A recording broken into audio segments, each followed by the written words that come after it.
2025 ದಸರಾ ಅಂಗವಾಗಿ ಏನು ಇವತ್ತು 2ನೇ ಹಂತದ ಕೆನಾನ್ ಫೈರಿಂಗ್ ತಾಲೀಮ್ ಏನಾಯಿತು, ಇದರಲ್ಲಿ ಅರಣ್ಯ ಇಲಾಖೆ ಮತ್ತು ಪೊಲೀಸ್ ಇಲಾಖೆ ಜಂಟಿಯಾಗಿ ಇದನ್ನು ತಾಲೀಮನ್ನು ಮಾಡಿದ್ದೀವಿ.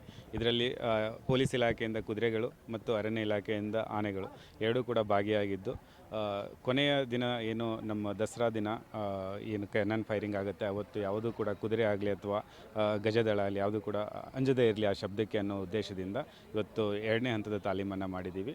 ಎಲ್ಲ ಕೂಡ ಯಾವುದು ಕುದುರೆ ಆಗಲಿ ಅಥವಾ ಆನೆಗಳಾಗಲಿ ಒಂದು ಚೂರು ಹೆದರಲಿಲ್ಲ. ಸೊ ಎಲ್ಲ ಕೂಡ ತಾಲೀಮಿಗೆ ಸ್ಪಂದನೆಯನ್ನು ನೀಡ್ತಾ ಇದ್ದವು. ಈ ದಸರಾ ಯಶಸ್ವಿ ಆಗುತ್ತೆ ಅನ್ನೋದು ನಮ್ಮದು ನಂಬಿಕೆ. ನೀವು ಅಬ್ಸರ್ವ್ ಮಾಡಿರ್ಬೋದು, ಕಳೆದ ಬಾರಿ ಇದು ಏನು ಮಾಡಿದ ಶ್ರೀಕಂಠ ಅಂದರೆ ಆ ಕಡೆ ಟರ್ನ್ ಮಾಡಿ ನಿಂತಿದ್ದ ಈ ಶಬ್ದಕ್ಕೆ, ಅಂದರೆ ವಿಚಲಿತನಾಗಲಿಲ್ಲ, ಟರ್ನ್ ಮಾಡಿ ನಿಂತ ಏನೋ ಶಬ್ದ ಇದೆ ಅಂತ. ಬಟ್ ಈ ಟೈಮ್ ಏನಾಯಿತು ಅಂತಂದರೆ ಅವ್ನು ನೋಡ್ಬೋದು ಎದುರುಗಡೆ ಸ್ಟ್ರೈಟಾಗಿ ನಿಂತ್ಕೊಂಡಿದ್ದ. ಸೊ ಇವನ್ ಹೇಮಾವತಿನೂ ನೋಡಿರ್ಬೋದು, ಲಾಸ್ಟ್ ಟೈಮು ಇದ್ರದ್ದು ಕಾವೇರಿ ಹತ್ರ ಹೋಗಿ ಶೆಲ್ಟರನ್ನು ತಗೊಂಡಿದ್ಲು. ಬಟ್ ಈ ಟೈಮು ಅವಳು ಕೂಡ ಇಂಡಿಪೆಂಡೆಂಟಾಗಿ ನಿಂತ್ಕೊಂಡು ಆರಾಮಾಗಿ ನಿಂತ್ಕೊಂಡ್ಳು.